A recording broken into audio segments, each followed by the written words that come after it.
저는 오늘 여러분과 함께 무엇이 나를 실패케 하는가, 이 제목으로 은혜를 나누고자 합니다. 세례 요한의 부모님은 연로하도록 아기를 낳지 못했습니다. 아버지 사가랴는 제상으로 자기 차례가 와 성소에 분향하러 들어가서 마침 성소에 분향하라고 했는데 제단 오른편에 하나님의 천사 가브리엘이 나타나셨습니다. 그는 가브리엘을 보고 깜짝 놀랐었습니다. 그러자 가브리엘은 이렇게 말했었습니다. 내 아내 엘리사벳이 수태하여 아들을 낳을 것이요, 그 이름을 요한이라고 하라. 그러나 이 갑작스러운 소식을 듣고 도저히 사가랴는 천사의 말을 믿을 수가 없어서 이심에 꽉 찬 대답을 했습니다. 내가 이것을 어떻게 알리요? 내가 늙고 아내도 나이가 많으니이다. 그러자 천사 가브리엘은 이렇게 대답했습니다. 나는 하나님의 앞에 섰는 가브리엘이라. 이 좋은 소식을 전하여 내게 말하라고 보내심을 입었노라. 보라, 이 일이 되는 날까지 내가 벙어리가 되어 능히 말을 못하리니 이는 내 말을 내가 믿지 아니하면이와 때가 이르면 내 말이 이루리라. 사가랴는 그의 불신앙으로 인하여 그 아들 요한이 태어날 때까지 벙어리가 되고 말하는 것입니다. 왜 하나님께서 이같이 가혹하게 사가랴를 벙어리로 만들어버리고 말하실까요? 그 이유는 간단합니다.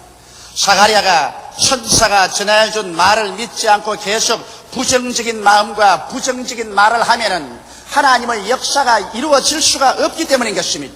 불신앙과 부정적인 말이 하나님의 사역에 얼마나 방해가 된다는 것을 이 사건을 통해서 주님이 분명히 보여주시는 것입니다. 하나님의 말씀을 들으면 이것을 믿고 부정적인 말을 하지 말아야죠. 차라리 부정적인 말을 해서 하나님의 사역을 막을 바에는 벙어리가 되라는 것입니다. 그래서 하나님께서 사례를 통해서 위대한 하나님의 계획을 이루시기 위하여 사가랴의 불신앙과 부정적인 말을 방지하도록 하기 위해서 그를 쳐서 벙어리로 만들어버리고 마는 것입니다. 이래서 하나님의 역사에 대해서 의심하거나 부정적인 말을 하지 못하도록 만들어버리고 마는 것입니다. 오늘날 수많은 사람들이 자기 인생의 실패를 하나님이나 이웃에게 그 책임을 돌리려고 합니다. 그러나 실상 그 실패의 원인이 사가랴처럼 자기에게 있다는 것을 깨달아 알아야만 하는 것입니다.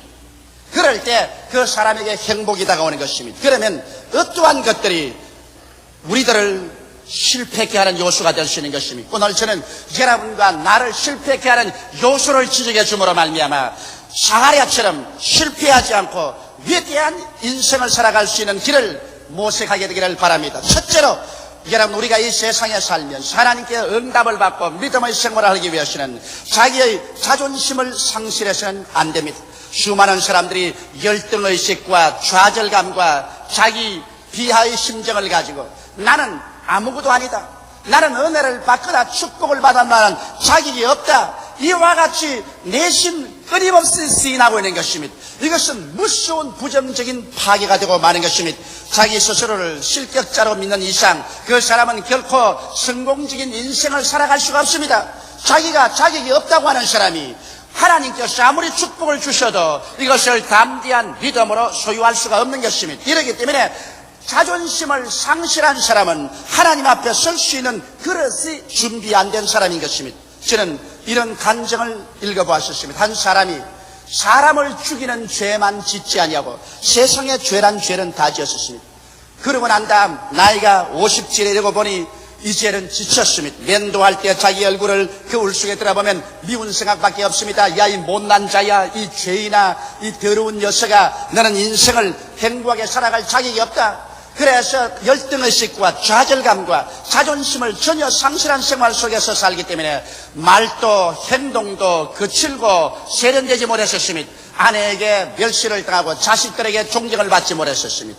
그가 회사 생활에도 승진하지 못하고 언제나 말단에 머물러 있었습니다. 그러다가 한 번은 교회 출석해서 목사님의 설교를 듣고 난 다음 크게 깨달은 바가 있었습니다. 하나님께서는 죄를 짓고 불의하고 추악하며 버림을 받아야 마땅한 사람들을 죄 있는 그대로 못난 그대로 빈손돈 그대로 주님 앞에 나오면 십자가의 보혈로 씻어주시고 성령으로 인을 치어주시고 하나님의 자녀로 만들어서 하늘과 땅을 상속으로 받을 후사로 만들어준다는 말을 듣고 그 마음속에 깊이 충격을 느끼고, 그러나 하나님께 엎드려 통회하고 자복했습니다. 자기의 죄를 다 고백하고 용서를 받고 난 다음에 그 다음 자기는 하나님 앞에서 하나님 내 자신을 내가 용서해 줍니다. 나는 나를 미워했습니다.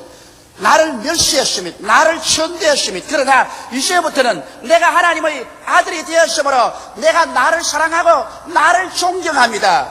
그렇기 때문에 나는 이제 존경받을 만한 사람이 되었으므로 말도 존경받을 만한 말을 하고 행동도 그렇게 하겠습니다.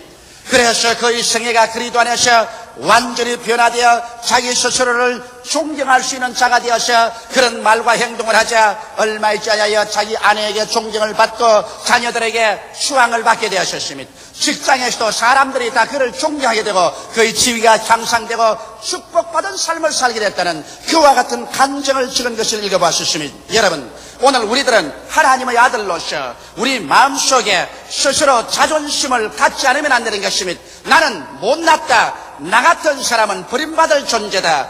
나는 스스로 미워한다. 이와 같은 열등의식과 자기 혐오와 자기 조소를 가지고 있는 사람은 어떠한 사람도 도와줄 수도 없고 축복을 해줄 수도 없는 것입니다. 이렇기 때문에 오늘 우리 모두 한 사람 한 사람이 하나님 앞에 나와서 예수 그리스도의 십자가를 통하여 옛사람은 벗어버리고 새 사람을 입어서 스스로를 존경할 수 있는 사람이 될 수 있는 것입니다. 하나님께서는 수고하고 무거운 짐진 자는 다 내게로 오라. 내가 너를 쉬게 하겠다고 말한 것입니다.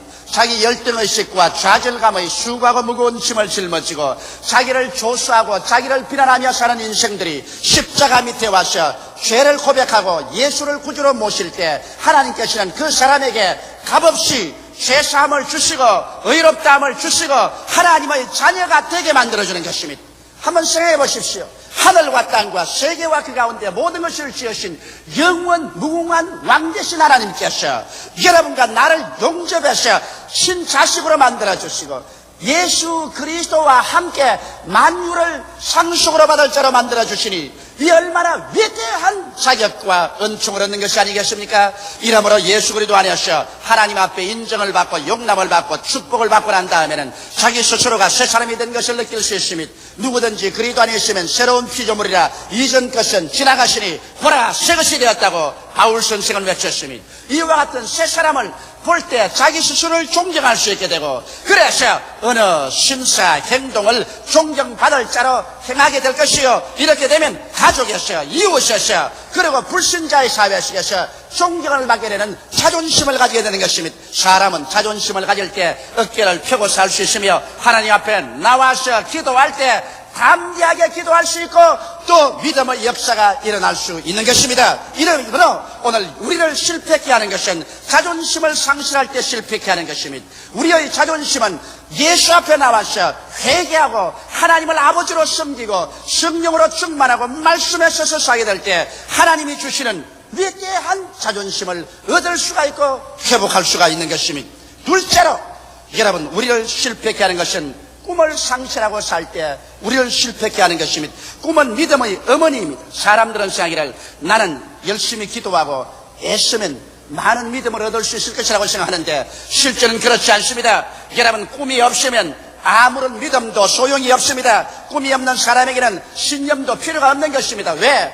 여러분 나는 믿는다고 말할 때 무엇을 믿는다고 말합니다. 꿈이 없는 사람은 그 무엇이 없습니다. 내일에 대한 목표가 없고 꿈이 없는데 무엇을 믿는다 말인 것입니까? 아무리 믿습니다 목이 쉬도록 고함을 쳐도 그런 믿음의 대상이 없는 이상 그 믿음은 죽은 믿음인 것입니다. 이러기 때문에 여러분 오직 큰 꿈이 있을 때 큰 믿음도 생겨나고 믿음이 있을 때 하나님이 축복해 주시는 것입니다. 성경은 말씀하시기를 내 믿은 대로 될지어다 할 수 있거든이 무슨 말이냐? 믿는 자에게는 넘지 못하심이 없나니라고 말씀한 것입니다.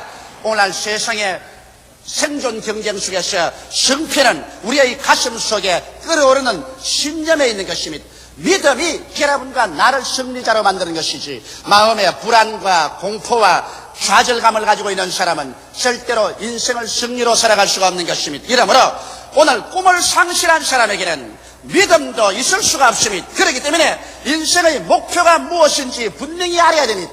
더구나 젊은 사람은 젊을 때 자기 인생의 목표를 신속히 설정해야 됩니다.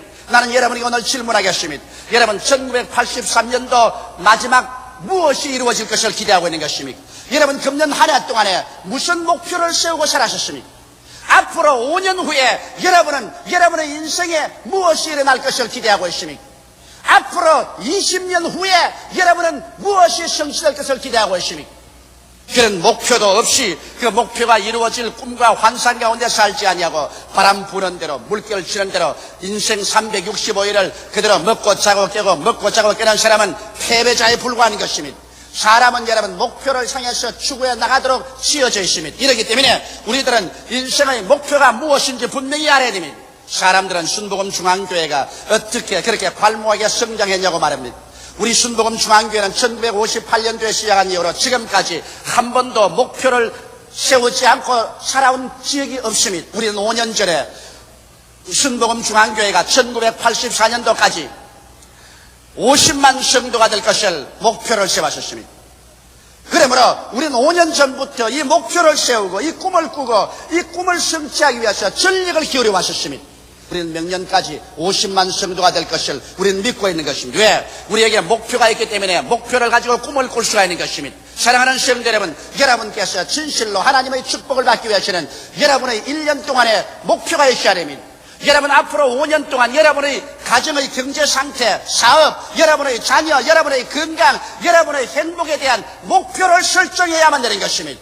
그리고 향후 20년 동안 여러분에게 일어날 것을 목표를 설정하고 그것을 바라보고 꿈을 꾸고 그것을 바라보고 믿습니다라고 외칠 때 하나님께서는 내 믿은 대로 될지어다고 말씀하는 것입니다.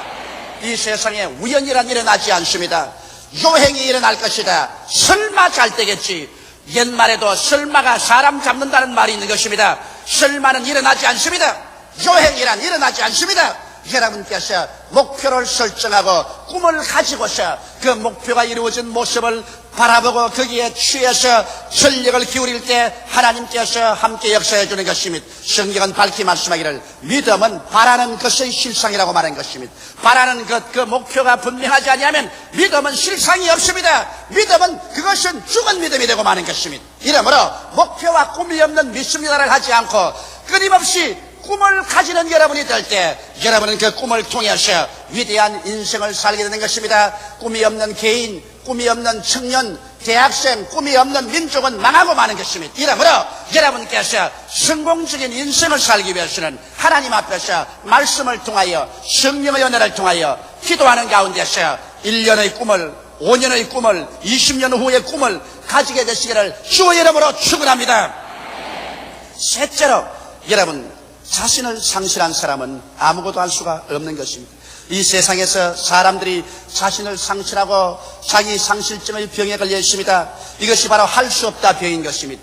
할 수 없다 병에 걸린 사람은 정신적인 죽음에 이르는 병에 걸린 사람인 것입니다. 그 때문에 하나님은 세례 요한의 아버지 사가랴가 나이 늙어 아들을 낳을 수가 없다는 할 수 없다 병에 걸린 것을 보고 할 수 없다 병을 입으로 말하지 못하게 하려고 입을 쳐서 벙어리로 만들어버리고 마는 것입니다. 차라리 할 수 없다 말할 바에는 벙어리가 되라는 것입니다. 여러분의 입술에 적은 혀가 이야기하는 것이 무슨 큰 영향이 있을 것이냐 생각하지만 실제는 그렇지 않습니다.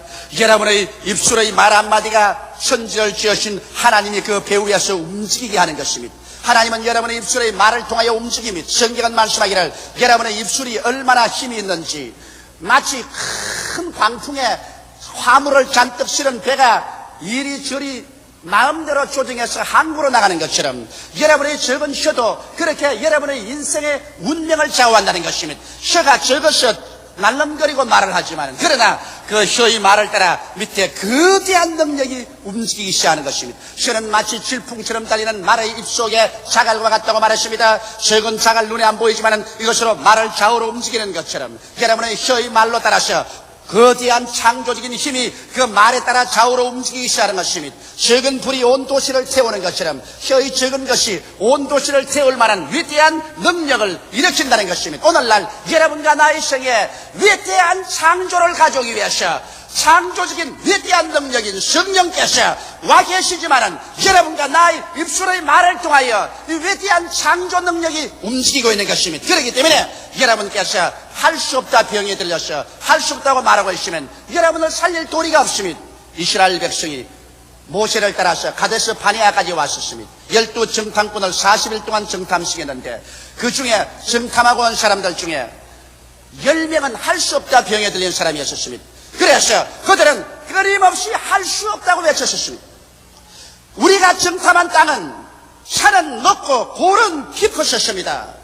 그곳에 있는 성은 하늘을 찌를 것 같고 그곳에 사는 네피림의 후손 아낙 자손들은 키가 장대하여 그들이 우리 보기에 여치새끼같이 보였을 것입니다 라고 말했었습니다.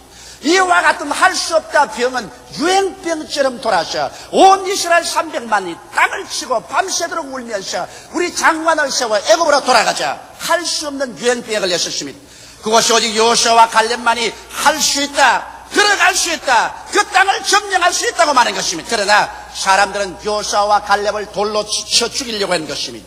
그러자 하나님께서 분노하셔서 나타나셔 열정탐꾼을 그 자리에서 죽이고 300만 이스라엘 백성을 저 광야로 회진시켜서 그들이 할 수 없다는 사람들이 모두 다 죽어 벙어리가 될 때까지 주님은 40년 동안 광야를 패배시키셨습니다.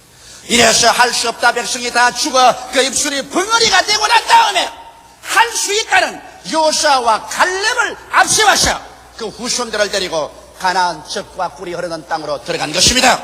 오늘날 또 하나님께서는 여러분께서 할 수 없다고 외치면 사가랴처럼 주님께서 여러분을 벙어리로 만들었는지 그렇지 않으면 이스라엘 백성처럼 죽어 무덤에 들어가서 그 입술이 벙어리가 되게 하든지 해야 되실 것입니다. 이러므로 여러분 우리는 할 수 없다는 말을 하지 말아야 되는 것입니다. 하나님에 대한 신앙과 하나님의 말씀을 가지고 있는 우리들이 왜 할 수 없다는 말을 하는 것입니까?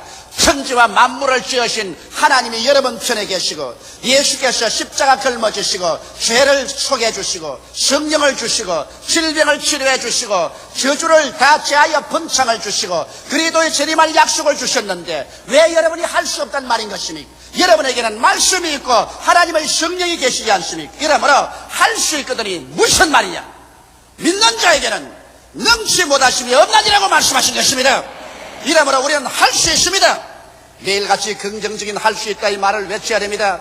저는 잠자리에 들어가기 전에 침대에 들어 누우면 이렇게 말합니다. 나는 할 수 있다, 할 수 있다, 할 수 있다, 할 수 있다. 나는 축복을 받은 사람이다. 그 대학에 그리스도 안에서 복 받은 사람이다. 나는 성공자다. 그리스도가 나를 성공시켰다. 그리고 우리 집 사람도 따라하라 그럽니다. 안 따라할 도리가 있나? 별 수 없이 따라합니다.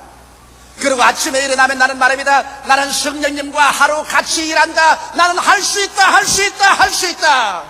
나는 성공자다. 나는 축복받은 사람이다. 나는 하나님께서 능력을 주셔서 오늘 모든 일을 다 성공할 수 있다. 사람들은 내가 그렇게 하는 걸 보고 웃을는지 모릅니다. 그러나 그 사람들은 내가 그 말을 통해서 내 배후에 있는 위대한 창조적인 능력을 움직이고 있다는 것을 모르고 있는 것입니다. 사람들은 말하기를 조 목사는 왜 그렇게 활기차게 교회 목회를 하고 세계를 움직이는 그러한 목회를 할 수 있냐고 묻습니다. 그것은 나는 이 혀를 올바르게 사용해서 자신 없는 자신을 상실한 그런 생활을 하지 아니하고 언제나 내 속에 천재를 창조하고 변화시키는 그 동력을 움직이고 있는 것입니다. 여러분의 입술의 말로서 여러분이 묶임 바되었으며 사로잡힌 바되는 것입니다. 죽고 사는 권세가 혀에 있다는 것을 알게 되시기를 주 이름으로 축원합니다. 이러므로 여러분 자신을 이 위대한 능력 속에 들어가기 위해서 매일 아침 매일 저녁 시시각각으로 긍정적인 신언을 사용하게 되시기를 주 이름으로 축원합니다. 그렇게 되면 자신을 상실한 무기력한 생활을 하지 않게 될 것입니다. 넷째로 기대를 상실하고 사는 사람은 인생에 있어서 패배합니다. 만일 우리가 오직 낭패와 실망과 저주와 죽음을 바라고 산다면 그 사람이 얼마나 불안하고 불행하고 고통스럽지 않겠습니까? 그러나 놀랍게도 대다수의 사람은 그의 마음속에 안개가 끼듯 아련하게 언제나 불안과 공포와 절망의식을 가지고 있습니다. 무언가 모르게 내게 불행한 일이 다가올 것이다. 불안한 일이 생길 것이다. 낭패와 실망이 생길 것이라는 무언가 모르게 공포심에 잡혀있는 것입니다. 바로 성경에 보면 욥이라는 사람은 그가 낭패와 실망을 당하고 난다 외쳐 말하기를 내 무서워하던 그것이 내게 미쳤고 내 두려워하던 그것이 내 몸에 미쳤다고 말한 것입니다. 오늘날 여러분과 내가 부정적인 기대를 가지고 인생을 살면 파괴적인 것밖에는 인생에 기대할 수가 없는 것입니다. 그러나 다 같은 여러분의 에너지를 사용하면서 매일매일 긍정적인 기대를 가지고 사십시오. 나는 하나님이 나와 같이 계십니다. 성령이 함께 계심으로 나는 기도하고 믿음으로 삶으로 무언가 좋은 일이 일어난다. 모든 일이 합동하여 선을 이룬다. 하나님께서 같이 하심으로 기적이 일어난다. 이런 기대를 가지고 살아야 됩니다. 저는 폐병에서 살아나고 난 이후로부터 시작해서 누가 가르쳐주지 않았는데 하나님 성령께서 저희 마음속에 역사해 주셔서 희한하게 부정적인 기대를 깡그리 버리기로 작정을 했습니다. 아무리 눈에는 아무 증거 안 보이고 귀에는 아무 소리 안 들리고 손에는 잡히는 것 없고 내 앞길 칠흑같이 어두워도 어두운 가운데서 빛이 있으라고 하신 하나님을 의지하고 저는 언제나 잘 될 것을 기대했습니다. 승리할 것을 기대하셨습니다. 축복받을 것을 기대하셨습니다. 1958년 신학교를 나와서 저 불광동에 가서 다 떨어진 천막을 치고서 교회를 개척했을 때 사람들은 나를 보고 비참하게 생각할지 모르겠지만 그러나 그 가운데서 나는 매일같이 기적이 일어날 것을 기대했었습니다. 제가 그곳에서 우리 집으로 여러 통의 편지를 보내는데 그 편지 한 통에도 슬픔과 고통에 대한 말을 적은 적이 없습니다. 현재 배고프고 춥고 괴로웠지만은 그러나 그러한 것을 편지에 기록해서 저희 아버님께 붙인 적이 없습니다. 왜? 언제나 저희 마음속에는 기대가 살아있었습니다. 내일은 오늘보다 나아진다. 다음 달은 금번달보다 나아진다. 명년은 금년보다 나아진다. 어둡고 캄캄할지라도 하나님께서 같이 하심으로 기적이 일어나게 된다. 좋은 일이 일어나게 된다. 모든 일이 합동하여 선을 이루게 된다는 줄기찬 기대를 가졌었습니다. 만일 이 기대를 가지지 않았더라면 저는 밤이라고 말했을 것입니다. 이 교회를 지을 때 정말 절박같이 어둡고 캄캄할 때 슬픔과 고통과 절망이 홍수처럼 휘몰아올 때도 뭔지 모르게 뱃속 깊은 곳에 샘물같이 솟아오르고 있었습니다. 나는 살 수 있다. 좋은 일이 일어난다. 하나님께서 합동하여 유익을 이룬다. 그러므로 뒤로 물러가면 안 된다. 믿음으로 나갈 수 있다. 이와 같은 기대에 꽉 들어찬 믿음이 오늘날 서로 살려주시고 큰 교회를 이끌고 나갈 수 있게 만들어준 것입니다. 사도 바울 선생은 바로 이와 같은 줄기찬 기대를 가진 사람이었습니다. 로마서 8장 31절 이하에 보면 그런 적이 일에 대하여 우리가 무슨 말하리요? 만일 하나님이 우리를 위하시면 누가 우리를 대적하리요? 자기 아들을 아끼지 아니하시고 우리 모든 사람을 위하여 내어주시니까 어찌 그 아들과 함께 모든 것을 우리에게 은사로 주지 아니하시겠나니요? 누가 능히 하나님의 택하신 자들을 송사하리요? 의롭다 하시는 하나님이시니 누가 정죄하리요? 죽으실 뿐 아니라 다시 살아나시는 그리스도 예수시니 그런 하나님 우편에 계신 자요 우리를 위하여 강구하시는 자시니라. 누가 우리를 그리스도의 사랑에서 끊으리요? 환난이나 공고나 핍박이나 적신이나 비견이나 위험이나 칼이랴. 우리가 종일 주를 위하여 죽임을 당게 되며 도살할 양같이 여김을 받았나이다 함과 같으니라. 그러나 이 모든 일에 우리를 사랑하시는 이로 말미암아 우리가 넉넉히 이기나니라. 내가 확신하노니 사망이나 생명이나 천사들이나 권세자들이나 현재일이나 장래일이나 능력이나 높음이나 깊음이나 다른 아무 피조물이라도 우리를 우리 주 그리스도 예수 안에 있는 하나님의 사랑에서 끊을 수 없으리라. 줄기찬 긍정적인 기대인 것입니다. 그에게는 어떠한 어두움도 바울 선생을 정복할 수 없었습니다. 그는 너무나 줄기차고 힘찬 내일에 대한 기대를 가지고 있었습니다. 예수를 믿는 사람은 이 밝고 맑고 환한 기대를 저버리고 살 수가 없는 것은 왜냐하면 하나님께서는 어두운 가운데서 빛이 있으라고 외치며 어두움이 떠나가고 빛이 다가오게 한 하나님이시기 때문인 것입니다. 그러므로 어떠한 칠흑 같은 어두움도 하나님과 함께 기대를 가지고 사는 사람에게 어두움이 함몰시킬 수가 없는 것입니다. 생명의 근원은 마음에 있습니다. 하나님께서도 우리들의 마음을 통하여 우리를 만나주시는 것입니다. 마음을 떠나서 저 하늘과 땅과 좌우에 어디에서 하나님을 만날 것으로 생각하지 마시기 바랍니다. 마음을 저버린 사람은 자기 인생을 저버린 사람인 것입니다. 우리들의 운명과 환경을 타락하기 전에 마음의 바탕을 새롭게 하십시오. 성경은 말씀하시기를 지킬 만한 것보다 내 마음을 지켜라. 생명의 근원이 거기에서 나오나니라고 말씀한 것입니다. 오늘 여러분께서 이 마음을 정돈하고 정리해서 그래서 여러분이 자존심을 가지고 꿈과 환상을 가지며 할 수 있다 믿음을 가지고 기대에 꽉 들어찬 인생을 살아갈 때 성령이 함께 역사하셔 영혼이 잘됨같이 범사에 잘되며 강건하고 생명을 얻되 풍성하게 얻는 승리로운 삶으로 들어갈 수 있는 것입니다. 다 같이 고개시켜 기도드리겠습니다. 살아계신 우리 하나님 아버지, 오늘 제2부 예배에 모인 우리 성도들 위해 성령으로 역사하여 주시옵소서. 자존심을 버린 사람들, 꿈을 버린 사람들, 할 수 없다 인생, 기대를 저버린 사람들을 모두 다 보혈로 씻고 성령으로 새롭게 하셔 성공자로 만들게 하여 주시옵소서. 마음의 바탕이 변화됨으로 말미암아 우주의 능력이, 하나님의 권세가 그 마음을 통해서 나타나게 하여 주옵소서. 예수님 이름 받들어 축복하고 기도드리옵나이다. 아멘.